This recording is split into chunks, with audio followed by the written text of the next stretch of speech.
ወይኔ ማህሌት በቃ እድሌ እንዲጠማ መሆኑ ይቀር።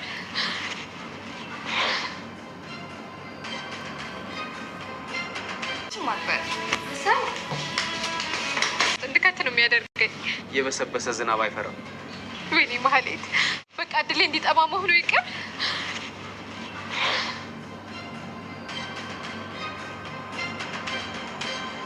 ደግሞ ገና ልጅ ነሽ። ከዛ ደግሞ እሱ አባትሽ እኮ ነው። እሱ ነው።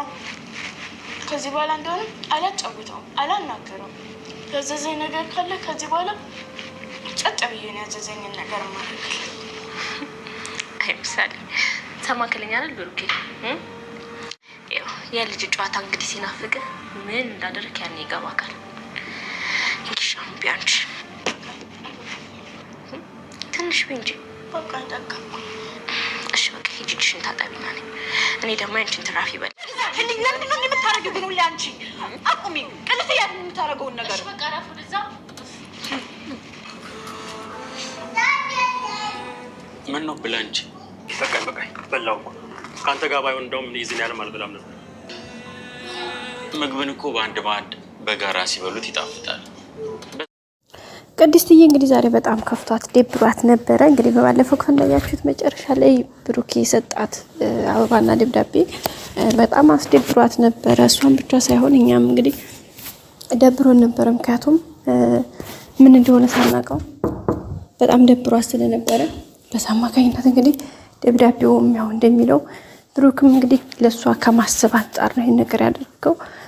ያው እንደሚወዳት እናውቃለን። እኛም ግን ምንድነው ያለው በቃ እድሜዋን ጊዜዋን መፍጀት ስላልፈለገ እሱም ደግሞ እንደ ወንድ ልጅ እሷን መንከባከብ እሷን ትሪት ማድረግ እንጂ የእሷን ሁሌ ድጋፍ እንዳሻ መኖር ስለማይፈልግ በቃ ካሁን በኋላ በተለይ ደግሞ ባለፈው በማህሌት ጉዳይ በጣም ተናዳ ስሜታዊ ሆና የተናገረችውን ጉዳይ በቃ ከልቡ አስቦት ነበርና በዛ አማካኝነት እንግዲህ ዛሬ አይ በቃ ካሁን በኋላ ይሄ ነገር እንደዚህ መሆን የለበትም። በቃ እኔ ካሁን በኋላ ላንቺ የምገባ ሰው አይደለሁም። ስለዚህ ካሁን በኋላ አንቺም የራስሽን ህይወት ኑሪ ብሎ ነው እንግዲህ የጻፈው ማለት ነው ደብዳቤው ላይ። እሱም እንግዲህ እንዴት ነው ማለት ነው ከተባለ ያው እንደሚታወቀው በቃ ካሁን በኋላ ምክንያቱም እሱ ተደጋጋሚ ችግሮች እያስተናገደ ነው። ብዙ ጠብቃ ብዙ መስዋዕትነት ከፍላ ብዙ ቻሌንጆች አልፋለች። በተለይ በብሩክ ጉዳይ አንደኛ ልጅ ውስጥ ታመመበት ጀምሮ ብዙ መከራዎችን አብረው ተጋፍጣለች። ብዙ ቻሌንጆችን አብረው አልፋለች። ብዙ የህይወት ውጣ ውረዶችን አሳልፋለችና በዛ ምክንያት እንግዲህ አሁን ደግሞ እየከፈለች ያለችው መስዋዕትነት እየወጣች እየወረደች ያለችው ችግርና ስቃይ መከራ በጣም ውስጡን የተሰማው የሰበረው። በቃ እንዴት እኔ ራሴን ችዬ እሷን መደገፍ አይዞሽ ማለት ያለብኝ እንዴት በዚህ ልክ እኔ ራሴ ወድጄ ለእሷ መከራ ሆናታለሁኝ በማለት ነው እንግዲህ ይህን ሀሳብ እንትን ያለው። በዛ አማካኝነት እንግዲህ ቤተሰቦቻችን እሷም በጣም ከባድ የሆነ ስሜት ነበር የተሰማት። ምክንያቱም ያው ሁኔታዎች እንዳልኳቸው እንደሚታወቀው ከባድ ስለሆኑ ማለት ነው ያሳለፈቻቸው ቻሌንጆች እሱን ነገር በማሰብ ነው እንግዲህ ብሩክም ያንን ነገር ሊል የቻለው። ያው ግን እሷ በጣም ነው የከፋት፣ በጣም ነው የደበራት።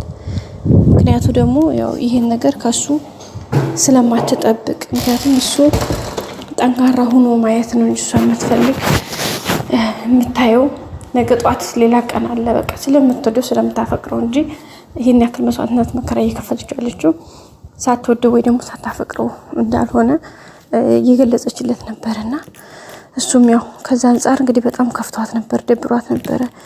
ያው ታውቃላችሁ አንዳንዴ ለነሱ ብዙ መስዋዕት እየከፈላችሁ ያኛው ሰው የምትከፍሉለት ሰው ደግሞ ካልተራዳችሁ በጣም ከባድ ነው። በቃ እሷ ይሄን ያክል መስዋዕትነት እየከፈለች ነገን በተስፋ አሻግራ ያየች እሱ እዚህ ጋር ተስፋ ቆርጦ እሷን ተስፋ የሚያስቆርጣት መንገድ ውስጥ ከገባ በጣም አስቸጋሪ ነውና በሷ አማካኝነት ነው እሷም እንግዲህ ትንሽ የደበራት የነበረው። ግን ያው በኋላ እድሜ ለምሳሌ እንግዲህ በቃ ምግብም አልበላ ውሃም አልጠጣ ብላ ነበረ።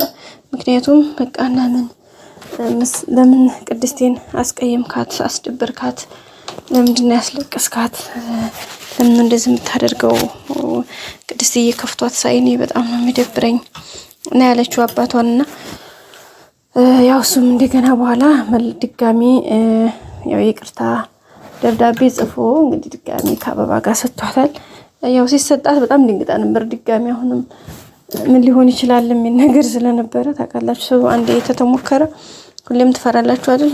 ሰው በዛ አማካኝነት እንግዲህ ነገሮችን ድንግጥ አድርጓት ነበረ። ግን ያው ምንም አልመሰላትም፣ አልፈዋለች ማለት ነው። ያኔ ማለት ጀስት ቦታ አልሰጠችውም።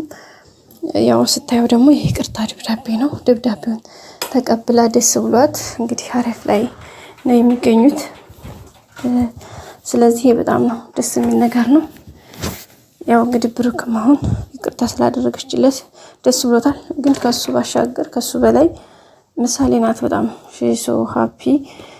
ምክንያቱም ያው ከሆነው አንጻር ያንዳንዱን ነገር ስለምታውቅ ማለት ነው። ብዙ መከራ ብዙ ቻሌንጆችን ስላሳለፈች ቅድስቴ ምን አይነት ለሷ ያላት ቦታ ትልቅ ነው። በቃ እያንዳንዱን ነገር ታውቃለች። ቅድስቴ ባትኖር ኖሮ የእሷ ህይወት ምንም እንደነበር በደንብ ታውቀዋለች። እናትም በቃ ሁሉ ነገር ሆና አባቷ እንኳ ችግር ውስጥ በገባ ጊዜ ያን ሁሉ የመከራ ጊዜ አብራት ያን ሁሉ መከራ የተጋፈጠችው ቅድስቴ ናትና ምሳሌም እንደ ህፃን አይደለችም። አሁን ላይ በርግጥ ነው ሳውቃለች፣ ግን በቃ ያንዳንዱ ነገር ታውቃለች። በዛ አማካኝነት እንግዲህ የነበረው ታይም የነበረው ጊዜ የነበሩት ሁኔታዎች አጠቃላይ ደስ የሚል ጊዜ ነበረ። እሷም እንግዲህ በጣም ተደስታለች። ቀጣይ ደግሞ ሁሉም ነገር መልካም እንደሚሆን ተስፋ እናደርጋለን። ቤተሰቦቻችን ብሩክም ያው እንግዲህ ይቅርታ በማለቱ ደስ ብሎናል። ምክንያቱም ቅድስቴ ከፍቷት ስናይ የሁላችንም ይከፋናል። ምክንያቱም ቅድስቴ ንጹህ አፍቃሪ ናት።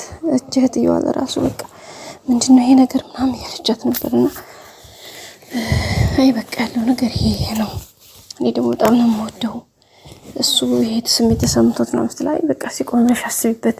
ይሄን ነገር ምናልባት እሱ ለአንቺ ስላሰበ ነው እንደሚያስብልሽ ያሳያል። ግን ደግሞ እሱም ልክ ያለው ነገር ልክ ሊሆን ስለሚችል አስቢበት ነው ያለቻት። ምክንያቱም ታውቃላችሁ ያው እቺኛውም እህትየዋ ወይም ደግሞ አለምዬ ከጥሩ ከማሰብ አንፃር ነው እንጂ ከሌላ አንፃር አይደለም። ግን መልካም ከማሰብ ከቅንነት የተነሳ ነው ይሄን ነገር ያደረገችው እንጂ ከሌላ ሳይድ አይደለም።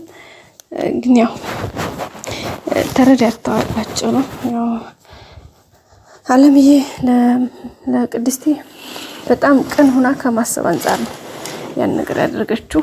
ግን ያው እንግዲህ ተረድታታለች። ቅድስቴ ደግሞ ሀሳቧን በፍጹም ልትቀይር አትችልም። ቀጣይ አዲስ ቪዲዮ እስከምንገናኝ ላይክ፣ ሼር፣ ሰብስክራይብ አድርጉ። ወዳችኋለሁ። ባይ ባይ።